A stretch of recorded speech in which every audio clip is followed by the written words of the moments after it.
is permaculture. And over this way, there's containers of silk floss trees. They're interspersed between cauliflower. The cauliflower plants are growing up and out of the mulch. They were planted directly into the residue of last winter's cover crop.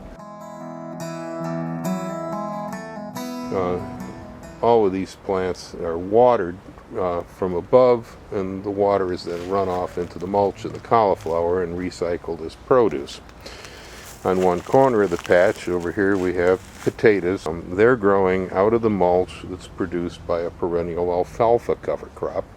That cover crop is planted around a camise pear that's growing over here on a trellis. That camise provides a little bit of shading to help the silk floss trees in the back over there nurse without drying out too bad in the sun. Alfalfa is an important part of the scheme in this landscape. It's a perennial plant. Of course, you know they sell the material dried in bags as an organic fertilizer. I grow it beneath almost all of the fruit crops here in the yard. This tree over here is a seckle pear. That's the small European-style sugar pear, one of my favorites. Growing up and above it over here, we've got a Grimes golden apple with a few other varieties that have been grafted into it. And down on the ground, underneath the plants, we've got alfalfa. There's cardboard down in the rows for mulch between where we walk, and then potatoes which jut out from the edges of the cardboard.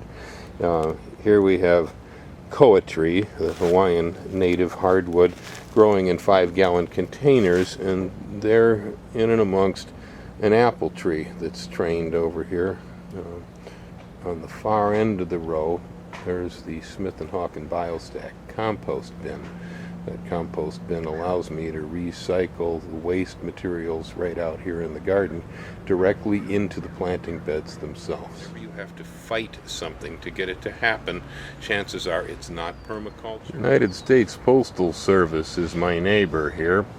The lights and the noise from the post office caused a little bit of a problem in our landscape, and so I opted for a natural solution, which was to plant a forest, hoping to mark the boundaries of the yard and again shield us from the lights at the post office.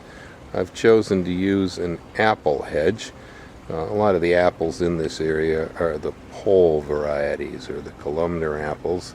They're pretty easy to raise in here. On the opposite side of the path, entering the vegetable garden, we have raspberries growing. These are mostly the fall gold variety. There's a little bit of Indian summer red in there.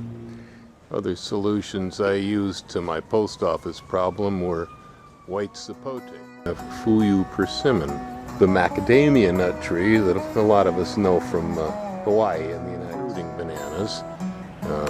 This is the ice cream variety. These are ripening up here. I'm going to have to take this down pretty quick. Citrus, again, is a perfect permaculture solution in the Bay Area. Most varieties of citrus grow reasonably well here, and this one is Mineola tangelo, one of my favorites. It starts to ripen really well during mid-spring. These are pretty ripe here at the moment. Across the way from citrus, bordering the garden, we have, again, the apple hedge.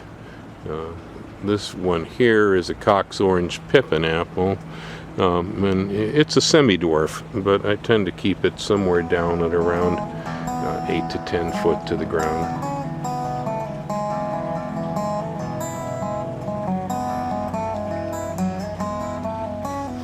Permaculture is logical. Being able to utilize the natural energy of this planet to achieve an ends within our own homes and landscape. Utilizing the energy in nature in a permaculture fashion also implies weather. Over here is a hibiscus that's growing underneath the edge on the south of a large old lemon tree. The lemon tree creates a microclimate underneath it. It doesn't allow frost to penetrate in here. The Native American pawpaw tree makes a great solution to growing fruit in areas that have less than full sunlight. Pawpaw is really a good fruit here for the Bay Area for home gardens. The plant isn't particularly high yielding, nor is it very fast growing, but it does really well here. It doesn't require a whole lot of supplemental irrigation. The fruit quality is outstanding. You'd never believe that this thing was native to the state of Michigan if you've ever tasted them. Michigan banana is a good name for the plant because it is the only surviving temperate climate member of an entire tropical genus, the Annonacea. Developing a farmer's market crop here or a gourmet restaurant crop on this plant I think would be a really good idea, especially for some of the younger folks out there. I started growing pawpaws when I was 18 and I didn't taste the first one till I was 51. You have to plug it into the wall socket. It ain't permaculture. When deciding where to place structures in an environment, considering factors like the wind, the sun exposure, the microclimate, and so on, is again more of a permaculture thing. Up here you're going to see a large old walnut tree, an English walnut, that is actually creating some summer shade to the west for my greenhouse. The greenhouses have a problem with overheating during the summer months, and so the leaves come down on that walnut tree during the winter time, allowing the sun to come in full so I can grow a lot of stuff in there in the winter months. But during the summer, when it might overheat, it shelters it. Up and directly behind the greenhouse on the north side, there's a large Hawaiian koa tree. The koa tree is, I think, an excellent choice for permaculture trees in our yards. They're legumes, they fix nitrogen. The wood can be worth up to $65 a board foot, so if they become too large, we simply turn them into ukuleles, coffee tables, and guitars. It's to the north of my greenhouse, and again, it blocks the north wind during the winter time that would chill the greenhouse down. Next to the koa tree is the avocado, which is again doing the same thing.